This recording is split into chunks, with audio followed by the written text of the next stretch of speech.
the scholars who I rely on, who have interpreted another view of this, they said Ibn Battuta never got off his boat.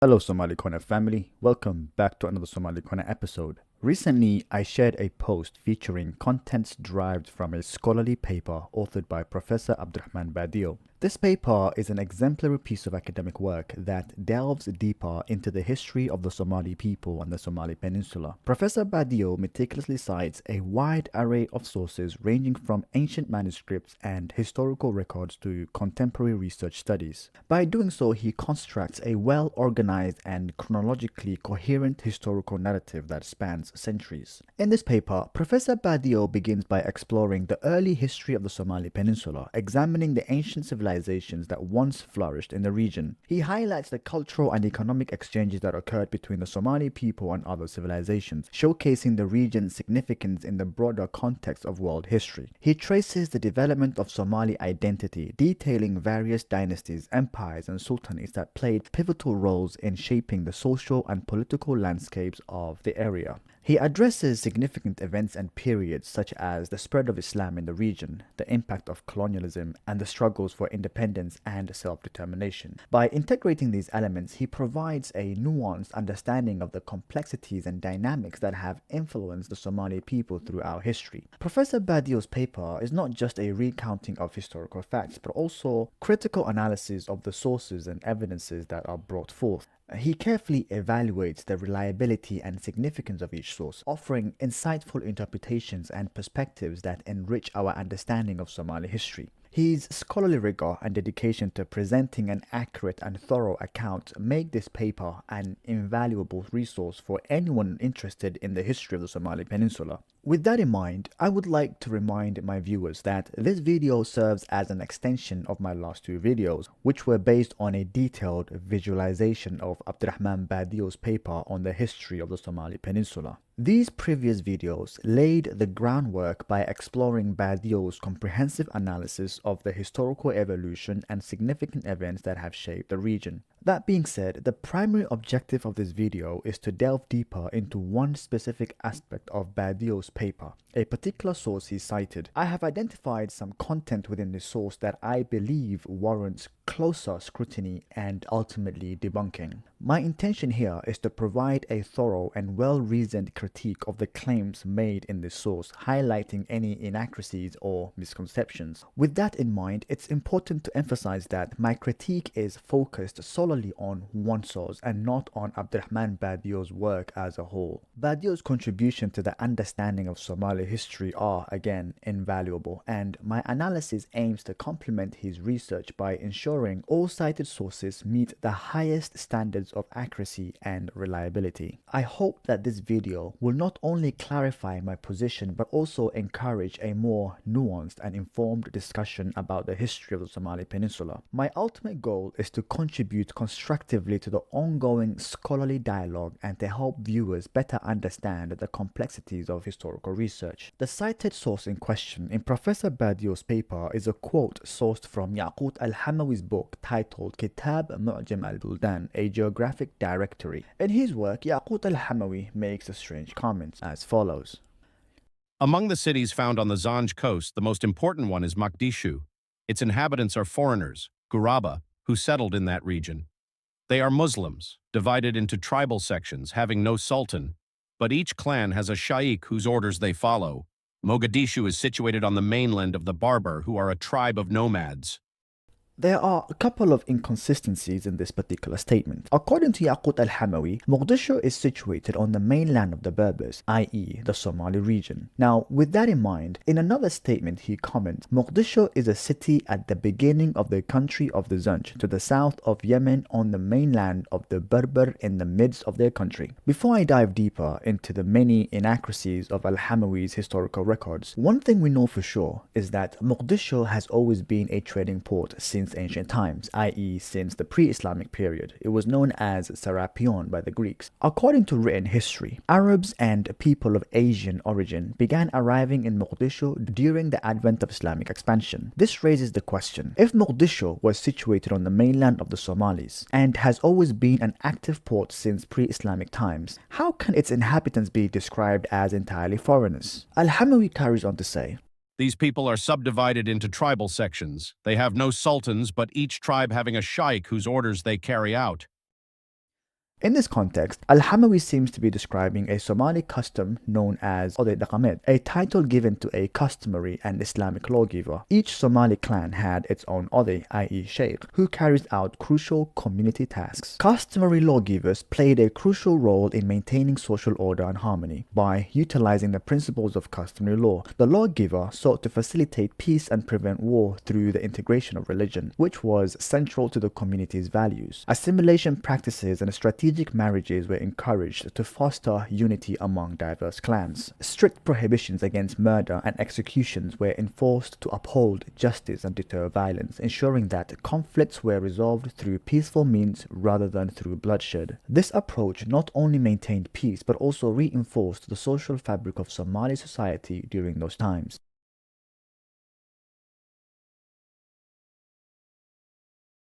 And then, after sailing 400 stadia along a promontory, toward which place the current also draws you, there is another market town called Opone, into which the same things are imported as those already mentioned, and in it the greatest quantity of cinnamon is produced, the arabo and modo, and slaves of the better sort, which are brought to Egypt in increasing numbers, and a great quantity of tortoise-shell better than that found elsewhere. This country is not subject to a king, but each market town is ruled by its separate chief. This Oday Daqamed tradition still remains to be an important aspect of Somali culture to this day. In another chapter, Al-Hamawi states, Berbera is a town situated between Abyssinia, the land of Zanj, and Yemen. Now, geographically speaking, the entire Somali peninsula is between Yemen to the north, Abyssinia to the west, and the land of Zanj to the south. However, this does not seem to be what Al-Hamawi is describing. When you read his description of Berbera, it appears as though he is describing an island. In the same paragraph, he cites his source from Al-Hamdani. The source goes as follows. El-Hassan ben Ahmed ben Yaqub al-Hamdani of Yemen tells the following. Among the islands close to the shore of Yemen is that of Berbera at the end of the shore of Abyan. Now, this suggests a different geographic understanding, indicating that Al-Hamawi's Berbera is not the well-known port in Somalia, but rather an island near Yemen at the end of the Abyan coast. Another mistake Al-Hamawi makes in his records is his claim that the people living in Berbera are nomadic. It seems illogical for people living on a small island to be nomadic, and comments like this make me doubt whether Al-Hamawi ever visited medieval Somalia. Before we go deeper into the many errors that Al-Hamawi makes in his historical record, I would like to clarify that one thing the Somalis were known for from ancient times to the present is their abundant wealth of livestock. This fact was documented by the ancient Egyptians during the visit of Hatshepsut to the land of Punt. Additionally, travelers like Ibn Battuta and others noted in their travelogues how wealthy the Somalis were in terms of livestock. Given this wealth, the Somalis had no need to hunt wild animals for sustenance. The renowned Somali poet and oral historian Bedouin Ausguro told me that according to pre-Islamic Somali customary law, it was illegal to hunt wild animals for sustenance. The Waqia law dictated that you only eat from the animals you domesticate, such as chickens, goats, and camels. This was because domesticated animals depended on humans for their survival, and humans depended on them for sustenance, creating a mutual right of care. Wild animals, on the other hand, were believed to be sustained and protected by God, and therefore humans had no right to hunt them.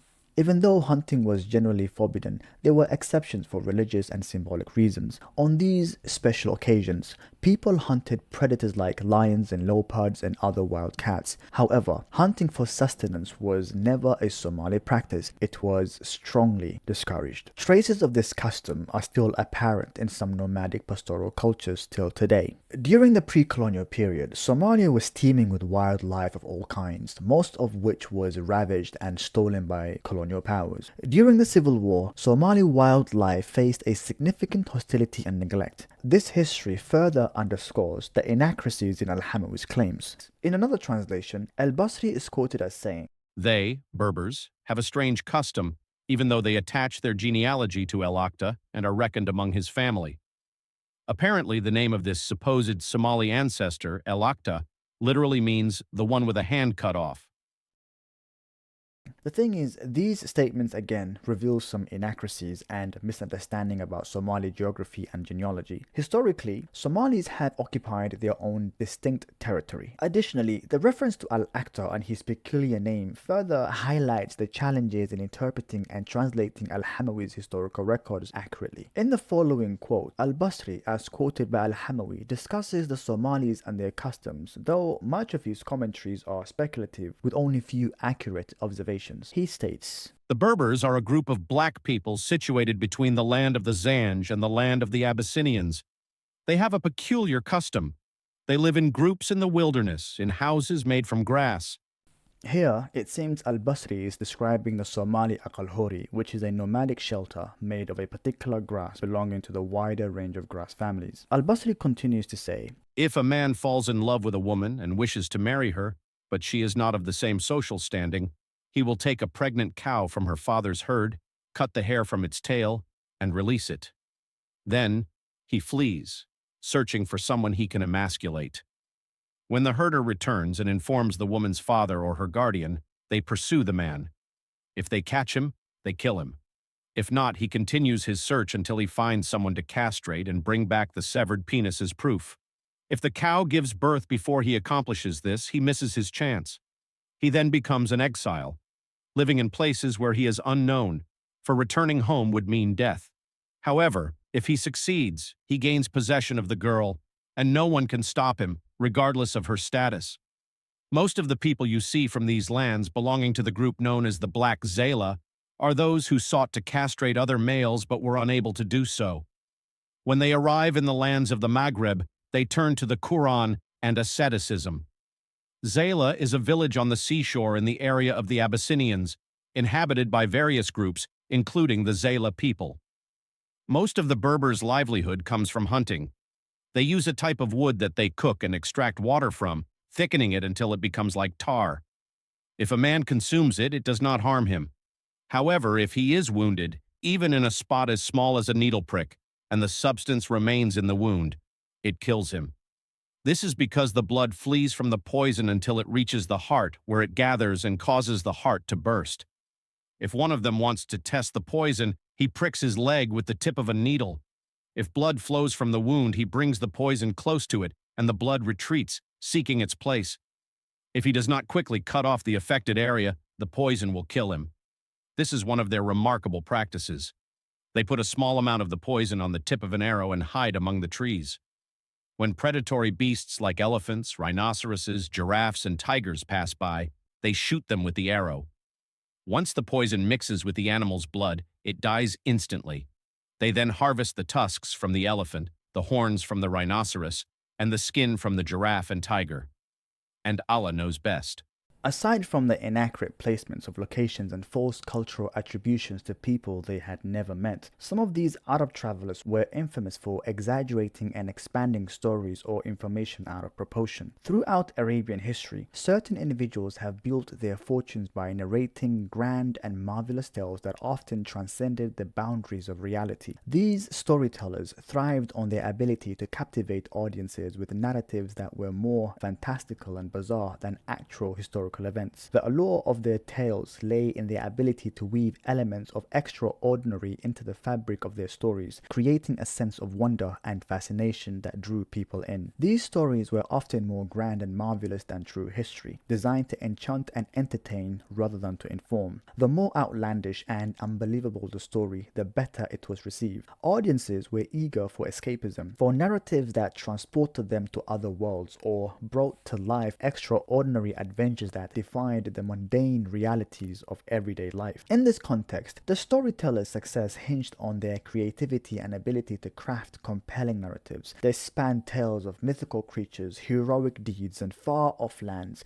each story more incredible than the last. The storytellers became adept at gauging the audience's appetite for the fantastical, constantly pushing the boundaries of imagination to keep their listeners engaged. For that reason, the storytellers became cultural icons, revered not for their adherence to fact, but for their skill in creating a shared sense of wonder and amazement. With all of that being said, here are examples of the stories al-Hamawi shared, though most of them are based on tales he heard from people, attributing them to certain locations. For instance, he writes, Baluka, a land said to be inhabited by the jinn.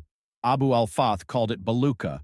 The area is close to the sea. Al-Hafsi mentioned that Baluka al-Siri and Baluka al-Zanj are close to al-Yamam.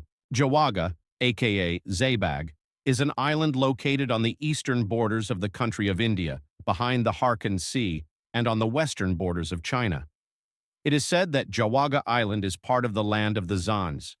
Its inhabitants are similar to men, except for their customs, which resemble those of wild beasts. There are Nisnas that have wings like those of bats. They tell extraordinary things that people have collected in their books. One finds the muskrat and the civet there, which is a beast similar to the cat. They draw the musk from the civet. Those who have traveled to these regions have reported to me that civet musk is the sweat of an animal which, when it is hot, sweats musk. It is collected by scratching the animal with a knife.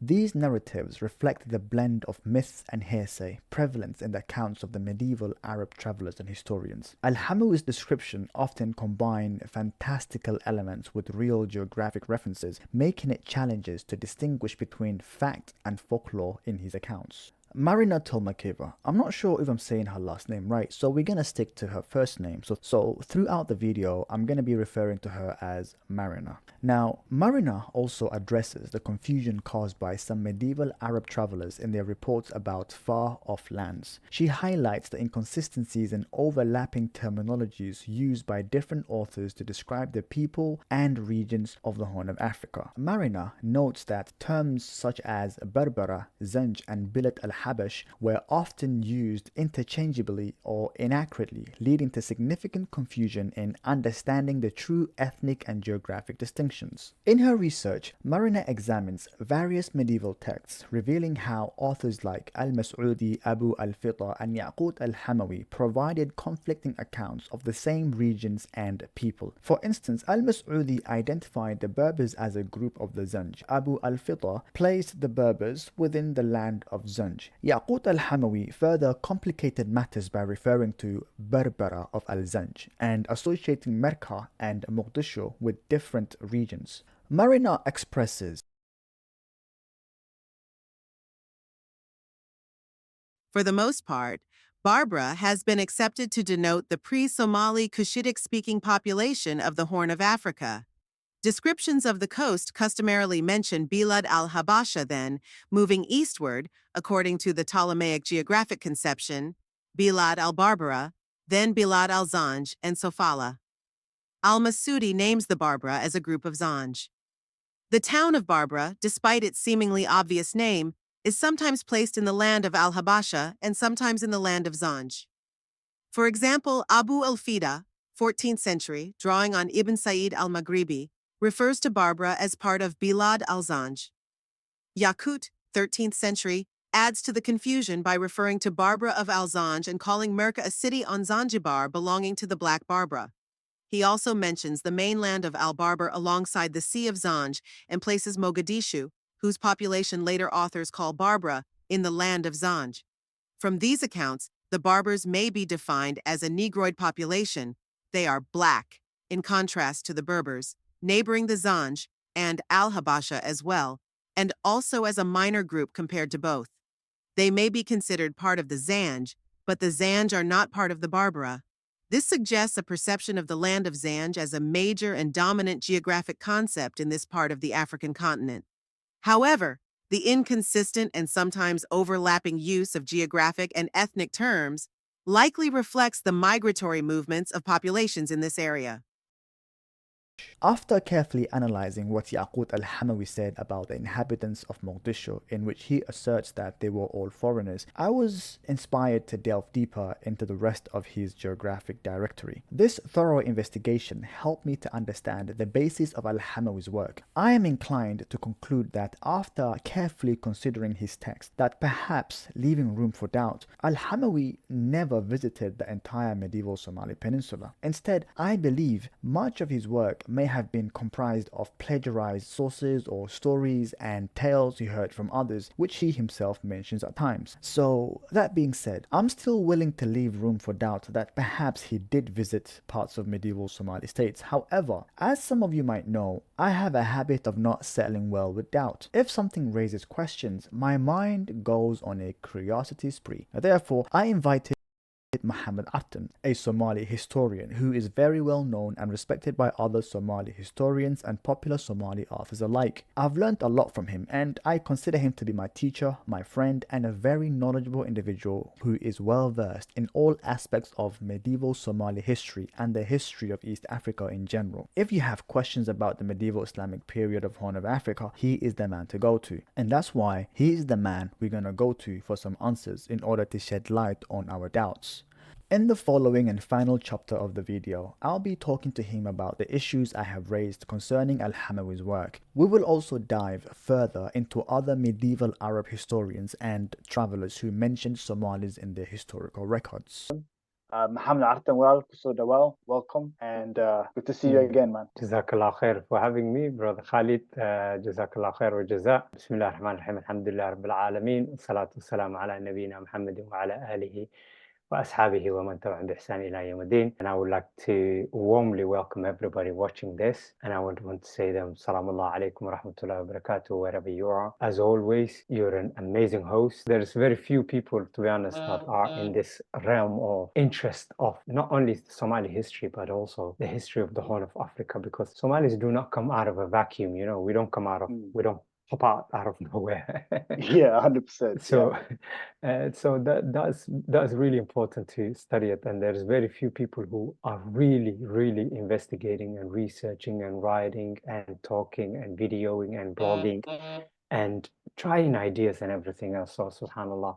May Allah bless you, and may Allah bless everybody that's involved in this field. Thank you, Walal. So basically, you and me, we spoke, and there is something I've been working on recently. So I've been reading some sources, for, especially from Arab sources, and there's been a lot of things that I found, which I eventually shared with you. Yaqut al-Hamawi, I can't say his name properly. You know, he made certain claims that I was very uncomfortable. So this video, basically, this interview is an extension of that, and we're gonna dive deeper into other sources and so on and so forth. So to start with, for example, when it comes to Arabic sources in Somali history, and you can tell us if there are written works on the subject, maybe you can further go into it and break it down for us. Thank you for doing this, because Arabic sources on Somali history is obviously one of the sources available to us in studying Somali history, without a doubt, without a shadow of a doubt. Unfortunately, it has not received the attention that as a source for a history should have received. It's widely recognized by all foreign, Somali, and other scholars that this area of studying the Somali history and using Arabic sources as a material, it's underexplored, really massively underexplored. So that's what point one. Point two, obviously, as you know, sources, they come in one or two ways. You have a primary sources, and then you have a secondary sources. And so that's really important for us to understand. The thing with Arabic sources is, subhanAllah, a lot of it is primary sources. A lot of it is authors who are writing from the mouth of people who have been to the Somali Peninsula, people who came from Somali Peninsula, or people who actually went to the Somali Peninsula themselves. So you're dealing with rich primary sources where the accounting is not an hearsay. It's not a century later or 2 centuries later. You see what I mean? Because that's really important. The secondary sources then that we have in terms of the Arabic sources are things that people might have heard it or read it or quoted from other primary sources. So this would mean somebody's written a work, and then that work doesn't exist anymore or only exists in a private collection or circles, and then that person have seen it, and then they've written it from there and copied it, and then they supplemented and added things here and there. Now that is a secondary sources. Although most of the time these secondary sources will not mention, oh, I've seen a primary sources. Yeah, They yeah. hide the information, like, they act like they went They're there. the ones who got it. Yeah. They're the And ones who you'll see went there, this the adventurers. adventurous. And you see Yeah. this in Arabic sources quite often a lot. And today, in terms of academic material, we call that plagiarism. However, when it comes to the Arabic sources and a Muslim material, we do not see plagiarism like that. So the Western style of plagiarism is not necessarily true with the Islamic or the Arabic sources plagiarism. So they're not the same. This guy hasn't really plagiarized something because he's not saying, I have done it, I have seen it, I have committed to it. You see what I mean? He just copied it, put it in there. He just didn't tell you the source. In academic sources today, we would call that plagiarism. So that is one. So I'm going to not really go into that. Let's leave that aside. Coming back to the primary sources, in terms of Arabic sources, they have been quite numerous. So you have, for example, historical material, which means somebody is writing the history of Islam. Somebody is writing the history of Muslims. Somebody is writing the history of kingdoms. Somebody is writing the cultures and the people's history. So these are historical accounts. So they're writing about language, they're writing about kingdoms, they're writing about wars, they're writing about who conquered who. That is historical material that somebody's writing, and they have put it in encyclopedic word, they have put it in a small volume, whatever it is. Basically, that is one category of Arabic sources. Then you have another type of Arabic sources which actually talk about, for example, when it comes to traveling. So this is a category which is called rihla, or in English we know that as a travelogue, meaning somebody's traveling and they wrote about their own travel. Sometimes, and a good example would be Ibn Battuta, for example. The example that this is a category of material that's out there and that people quote extensively because this person have actually experienced these things. This person have seen these things. So that is one type of Arabic sources that are available. Then you have other Arabic sources that really, most of the time, people really do not study and they do not look into, because the first one I was telling about the historical material as well as the travel material. These things are things that people have consulted extensively. The other thing that people have really not consulted is when it comes to biographical layers, material so rich, so dispersed, so varied that that could be technically an historical material. Now that third material, not many people have really studied. In all of these materials, they come one or two ways. Either they are in published material, so accessible to you and I. We can go to library, we can borrow the book, we can buy the book from a publisher, or they are kept in manuscripts. So that means they're not really widely accessible because it's such a rare. What our scholars have done and others is they've studied the first and the two that I've told you about. Those are the two that scholars have written about. Now, who are these scholars that have written about this for the benefit of your audience? For example, in Arabic material, we have Dr. Muhammad Hussein Ma'alin, who is based in Norway, who is still alive, who is widely accessible on social media, on Facebook, but you can email him, you can message him. He's very friendly, very welcoming, and he loves people reach out to him, talking to him and asking him questions about these subjects. He's written extensively on this topic in Arabic. So he's an amazing source. He's been doing Does he speak English? No, he doesn't speak English, but he understands. But for the Somalis I'm talking about, who are he really speaks Somali, yeah, he's Somali. He's Somali. Yeah. Okay. He's a scholar. He's a Somali scholar. He's been writing about this for the last 30, 40 years. So he is not a small potato in this field. He's major. We are working on some of his works are so valuable. We have to translate them. So we're working on translating of some of his work. So one of his work is called Masadir Tarikh Somal, if I'm not mistaken. If I don't remember exactly the full title, but that is the title. He called it, it's called Masadir Tarikh Somal wa Maraji'uhu Ardan wa Naqadan. So this basically means looking at the sources on the history of Somali Peninsula and then looking at the material in terms of a critical analysis. So he wrote that book and it's an amazing book. It's in Arabic. So inshallah, we are working on translating that. So that's one work. The other work I want to tell you on this subject that is really, really important, also in Arabic, it's by Dr. Muhammad Hadi Haji Mukhtar. Again, Somali scholar, speaks fluent English. He is a history professor.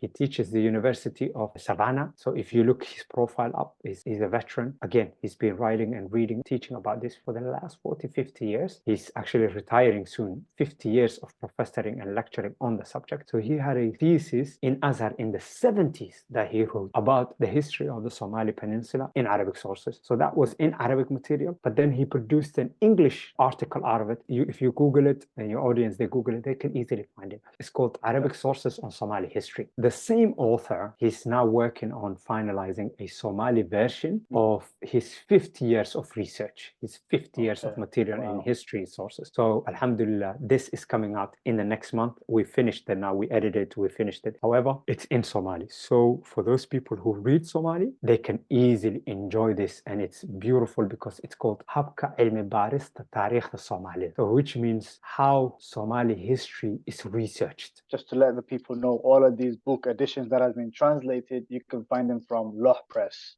Inshallah. Then for your audience who only read English, who I think are very poor, I'm sorry to say this. I'm very, very sorry to say this. Linguistically poor. Yeah, because you're poor if you only speak one tongue. But anyway, coming back to Dr. Abdurrahman Badio has an amazing 2 volumes in English. One is called Making Sense of Somali History. I think you've come across this yourself, Khalid. Yes, I have. Dr. Abdurrahman Abdullah Badio is a beautiful work. Again, for those who read Arabic, we are working on Arabic translation, which is coming out as well, is finalized version. But the original material is called Making Sense of Somali History. We've also translated that volume in Somali for those people who want to read it in Somali. So that's also available in Somali. So volume 1 and volume 2. All of these books are talking about how to study Somali history and what the sources are and the historiography of Somali history. This means, in essence, how Somali history is studied by the scholars. So actually it points to you, oi, this is wrong. This is what they've been doing. This is how they've been studying. This is the consequence of how they've been studying. Misunderstanding, misinformation. And what I'm telling you now in this session is nothing to do with something that I've come out of my pocket, right? These are accumulated work of these scholars. And these scholars are really celebrated in their own fields and research. And also, obviously, things that I have come across myself and that I have studied through the decades and explored throughout these books and manuscripts that are out there. However, in conclusion to your question, I know I dragged it. What I'm working on, me personally, is to bring out these rare gems of books that are not accessible, right? Because these scholars that are, we are standing on they're giants, we're standing on their shoulders, right? These scholars, what they have done is they have taken all this material and they've summarized it for us. They've given us the benefit, they've given us the gems here and there. But what I'm working on is actually giving you that material themselves. So, and you be the judge of it, basically. You read it for yourself, you come to the conclusion, you cite it, you reference. And a lot of these works are not accessible through libraries, they're not accessible through Amazon because they are rare material. They are only available in Arabic. They are only available in private collections. So I've been traveling around universities, libraries, private collections, borrowing these books, translating and annotating and basically taking it out. Now, my focus, my real in-depth focus is the biographical layers of the ulama. So we're talking about here biographies that spanned over 1,000 years, not 200 years ago, 300 years ago, but biographies that go back 1,000 years in the past, talking about ulama that came from Zaila, ulama that came from Mogadishu, ulama that came from city-states that do not even exist, that we don't even know. And through even those, I came to know that there were actually cities that existed in the Somali Peninsula that do not exist anymore. So subhanAllah, this is one of those issues that I've really worked on, and I labored the topic. Apologies. No problem. What are some common misconceptions about Somali history that arise from misreading Arabic text? In many times, the easiest problem that can be easily debunked now, and back in the day was very hard, and the early scholars constantly have written about this, and they made these conclusions. Scholars like Lewis, for example, I am Lewis, scholars who are from the school or the school of thought of Lewis, for example, many scholars out there, and those who he influenced. Now, one of the things that they would do, and not just Lewis, but there's many other scholars who did the same thing. One of the things that they would do is, because there is a lack of the word Somali in there, it's automatically assumed that person is not a Somali, or that locality is not Somali, or that political dynasty is not Somali. You could say the same thing throughout history with many, many cultures out there, many cultures that are not named by name, but are alluded to in terms of their culture, what they do, and this type of thing. So those are one immediate misunderstanding. Another that is tied up to this question is, like, for example, a scholar will say the kingdom of such and such existed in Ard al-Habasha. And then the translator and as historian will write, yes, Ethiopia was such and such back in the day. Ethiopia, this happened, Ethiopia. So you and I come to the book and we'll read it. The translation is Ethiopia this, Ethiopia that, Ethiopia. What do we have in our head? Ethiopia, the country. The country. The border that we know, the flag that we know, the people we know, the cultures that we know, right? That's what comes to our head. And sometimes people don't even think about there is a whole half of Ethiopia, the Somali region, but no one thinks about it too. When you think about it. It doesn't even, you don't even need to think about Somali region. The point being here is that you have been giving now in your head an image whereby that is not about you. It's not being talked about. It's not you that's being talked about. Now, the original word in Arabic was Ard al-Habasha, or the land of Habasha. That is a geographical area. Sometimes it would say ethnic groups by name. So it would say sometimes the sources would say Zaila, for example, Adli, Afrawi, al-Berberawi, or al-Berberi, or Barabar. It would say al-Muqdishawi, al-Zinji. These people do not know cultures and ethnicities by their subgenre. They know by the skin set, they know by their language, and they know by the locality they live in. Unless somebody is specifically pointing out to a person or a culture and explaining the nuanced things that culture is known for, or explaining the language that culture is known for, or explaining these things, the area is generally known as today the Horn of Africa. Now, if I said to you the Horn of Africa today, now that would give you a complete different image than if I said to you Ethiopia. It's one of the most immediate misunderstanding that comes out of this process, but now scholars have widely catched on with this, and then they constantly, in their footnotes, in their studies, they will be like, this is the Horn of Africa, or this is what it was meant on the Horn of Africa. And so this is where really the problem comes from. But then when you dig in and you go to the sources and you look at the translation of a really good scholar who knows his thing, like for example, one of the main scholars I really like, who studies the history of Yemen and produces amazing works, and produced last 30-40 years works, amazing works, is G.R. Smith, Rex Smith.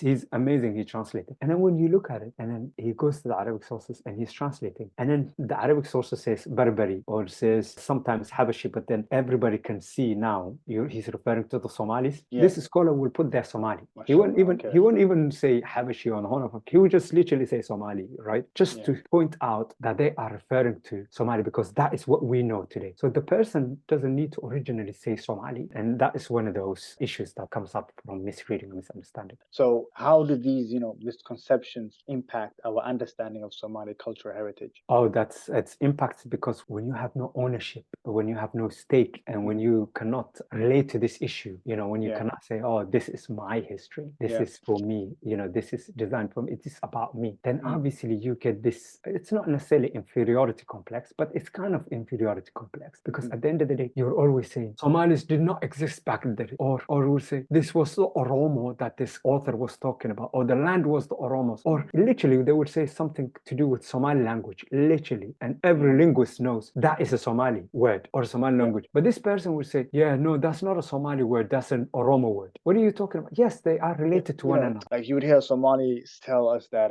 the Somali language, it's not a real language. They'll say that we borrowed a lot of it from Oromo, a lot of it from Arabic, but they don't understand that the Somali language itself is within itself a language that is thousands of years old. If you read any linguist or expert in linguistics, you immediately know that anybody who says stuff like that, they just don't know what they're talking about. It's simple. And then you just say qalu salama, you just say salam. That is the simplest fact ever. The secondary thing is, if you come across development of languages and how they impact one another, we live in the most used corner of the world. Like the Indian Ocean is literally the most and the oldest path of commerce, right?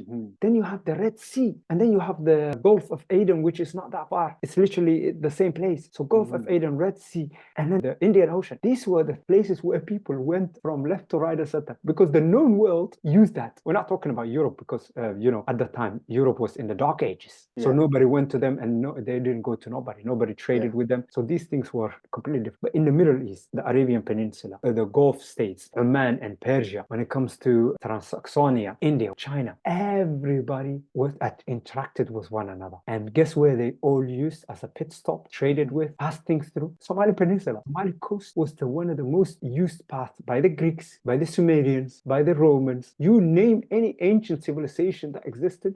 Can you provide examples of specific historical events or figures that have been misrepresented due to misreading to the Arabic text? There is quite a few. For example, first, like we said, there's one or two categories, right, that scholars in the past have used as Arabic sources, in Arabic sources. One was the historical account, this happened, that happened, this king conquered this. That was one category. The other category we said was a travelogue, people traveling, saying, I've seen this, I've experienced this and that.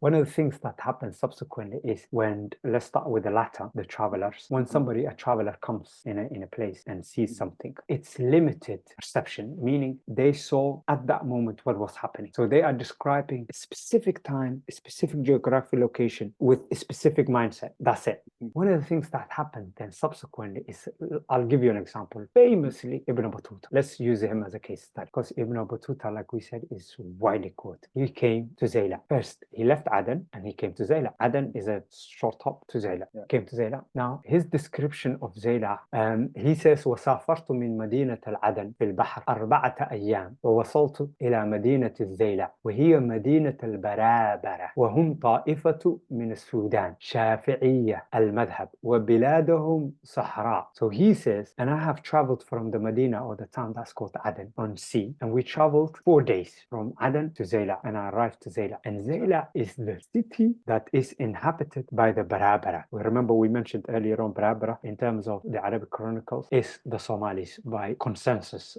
And then he says these are people who are dark-skinned. This is further description of the people. And then he continues, they are Shafi'iyya madhab. And these people, their country, you travel for 2 months. 2 months traveling, we're talking about here, back in the day, the distance that is an average person would walk on a camel or walk on an average day. The Berber, the breadth of their country starts at Zaila and it ends at Mogadishu. So the border up to Mogadishu is their country. And then he continues, their livestock are camels. And they also had sheep, which is very famous for its fat. When he goes further down and he would eventually end up in Maldives, he would come across our sheep and he would say, these are the sheep from the Somalis, the Berber, they're not indigenous to this island. Is he alluding that the sheep that he found in Maldives, they came from Somalia, or he's just saying they look like the same? No. He will specifically say they are the Somali sheep. They are imported from Somalia. Until today, we know these sheep are specifically called Somali sheep because they're the blackhead sheep. They are famous for being there on the Somali Peninsula. Today, there are some farms in England that have actually these sheep. People actually visit to check them out. But these are you can visit this. It's blackhead sheep. They keep them like these farms, like a zoo type of thing or whatever. But they keep them just so that people can actually see them. وَأَكْثَرَهُمْ رَافِضَةٌ. Here's where it gets very tricky. And he says majority of them are Rafidis. Rafidis are a sect of Shias, like one of the extreme even Shias in terms of the school of thought, according to us in terms of Sunni. So we are the furthest removed from the Shia that we have is the Rafida. And then there are other Shias which are close to us. But the furthest removed in terms of the Shia are the Rafida, right? And then he continues about Zaila and he says, وَهِيَ مَدِينَةُ كَبِيرَةٌ. It is a large town. لَهَا سُوق. This large town has a great bazaar. But, he says, it is in the dirtiest and most stinking town in the world. Damn. And the reason, he says, for its stinking and stench is the quantity of its fish and the blood of the camels that they slaughter in the streets. He says, when we arrived there, we chose to spend the night at sea, despite of its extreme roughness. The ocean was very rough, rather than pass its night in the town because of its filth. That is how much he was put off. Quick one though. The town, he said the town was big. I mean, he could have traveled a bit, massive. He could have traveled a bit from here's where you have to weigh your historical analysis. Now, this is a primary sources, right? If you only read this section of Ibn Battuta and you concluded this with no other picture in the background, on the backdrop, you could fairly say this is a accurate description. But what you're lacking is context A. Secondary, you have completely misread what he was trying to tell you, because he said to you, he came that place after traveling on a rough sea, glanced on immediately the surface of the city as a massive city, which he saw on the outside.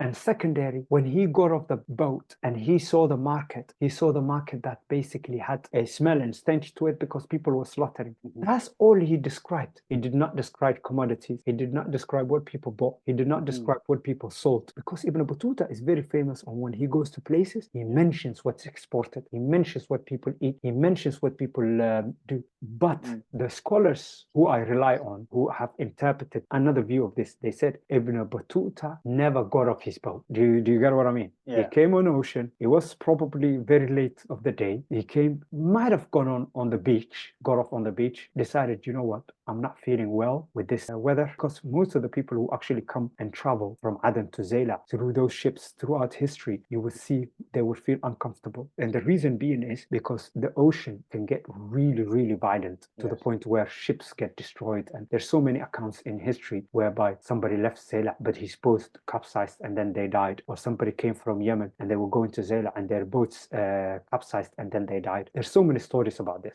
So, but at least Ibn Battuta mentions here the ocean was rough. And then therefore, they say because he felt ill and he wasn't feeling well, he chose, rather than spending the night there, getting used to the weather, I'd rather go back to my ship, which is going to go down the line anyway to Mogadishu, and go on that ship to Mogadishu. So therefore, the thing he said, the thing he described in terms of it being a Rafida or this and that, it's a emotional outburst. It's not an accurate description. He didn't even go to Zaila. Maybe he just made that story up. When he said they are Rafida, that does not come from someone who went to the city. It's coming from someone who gathered some information. No, he would know that they are Rafida if he got off the boat, interacted with the ulama, went to the masajids, saw cultures of what they do, the Rafida. You know, if he knew this stuff and he experienced this stuff, then he would know that they're Rafida. However, the case is such that none of these things happened. He didn't have the details. However, he did come to Zaila, because when ships come from Aden and they go in towards the Horn of Africa, they have to stop in one of the major ports. And one of the major ports was Zaila at the time. Okay? So you couldn't skip Zaila. I believe, like many other historians point out that this happened. But what they point out is they say he really never got out of his ship. This tank and everything else might have hit him, and he wasn't already feeling well with this. And then therefore he chose to stay on the boat before he was willing to go further down to Mogadishu. Exactly. The way he talks about Zaila, it talks as if like Zaila was a butcher city. In what ways has the distortion of Somali history through misreading Arabic text influence academic discourse and research? In terms of the impact what these academic discourses would have is clearly pointed out. If somebody says to you in terms of a conclusion that Ibn Battuta pointed out that Somalis was Shi'i Rafidas, and everybody walks away with it, and then they would say, I'm not saying there weren't, by all means. I'm not saying there weren't no Somalis that were Shi'is. I'm not saying that there were no Somalis that were Rafida. But Aktharahum, he says, most of them were Rafida. No, but the thing is, from my research, in terms of my research on the biographical books that I have yet to come across a Shi'i scholar mentioned in there. And these are biographical layers which contain Shi'i scholars, which contain Sunni scholars, which contain Hadith experts, which contain Fiqh experts, which contain people who are called Mu'tazilis, Mu'tazili biographical layers, which contain rulers, they're not only rulers, which contain poets, which contain warriors, so many people. But I have yet to come across statistics of individuals from Zaila that were Rafidi and Shi'i. So that is really problematic. But scholars, what they would do is automatically they would walk away with that, and then they would say, yes, that's what happened because Ibn Battuta said. Like Richard Bulliet said, he mentions that, Ibn Battuta needs a little bit of critical reading. When you approach Ibn Battuta, just like any source, it needs critical reading. And so when he says something, you have to remember that he's saying from a perspective of, he wants to sometimes exaggerate. He's saying sometimes it's because he wants to big himself up. Sometimes he is attacking group of people or individuals that he doesn't like personally. Sometimes he would say things that he has not seen or done. That too does exist, because scholars have taken to task with him in terms of this. Although the very, very small numbers of these incidences that has been pointed out that Ibn Battuta exaggerated on. But by far, he is the most accurate, most reliable source in terms of sort of medieval period travelogues out there. Yaqut al-Hamawi. First of all, I have a file here that's called Arabic Sources on Somali Peninsula, which is basically borrowed from Dr. Muhammad Haji Mukhtar's famous work that I've earlier on referenced it for you. So I'm just going to talk about what you wanted me to mention about Yaqut al-Hamawi. So Yaqut al-Hamawi is known by Shahabuddin Abdullah al-Rumi. Al-Rumi means he was a Greek, he was a European, okay, so he was a white guy. Al-Rumi, as he is known as Shahabuddin al-Hamawi, 1179 he was born, 1229 he died. So this means he died 626. That means he died 100 years before Ibn Battuta showed up Mogadishu. He was famous for his book or geography called Mu'jam al-Buldan. That's a work where he basically summarizes, as a dictionary, he summarizes countries or cities. So he will say Berbera, this and this and this, Mogadishu, this and this and this, Zaila, this and this and this. It's a dictionary, encyclopedic work. So he lived in the late era of the Abbasid dynasty or the Abbasid Caliphate. He mentions the Somalis as Barabar. He says the Somalis وأهلها سودان جدا ولهم لغة برأسها لا يفهمها غيرهم. These people are black, they are dark black. Their people have their own language that they carry in their heads, meaning their language is not written. So he's talking about the Somalis, and this is what Dr. Muhammad Haji Mukhtar mentions. He's specifically talking about the people here that he's referring to as the Somalis. And he mentions Berbera. He says there is another city called Berbera. It's between the land of the Habasha, i.e., he differentiates, if you see it, the land of the Habash, i.e., the Abyssinians, i.e., the people that we know, quote unquote, as a Habasha. And they are between the land of Zenj. Zenj is today what we know as Swahili coast. So these people live, he says, between the Zenj, i.e. the Swahili coast, and the Ethiopians, i.e. what we know the Ethiopians today. So that's where they live. And then he mentions that they live around below Yemen, and they live on the coast mostly. He says, Ala Sahir Bahar. There is an island of Yemen, he says, which is called Zaila. See, this is another confusion that he has. He calls Zaila an island. Sometimes even Ibn Hajar Asqalani, who was alive about 2 centuries later, Ibn Hajar Asqalani is a very famous hadith expert, the commentator of Sahih Bukhari,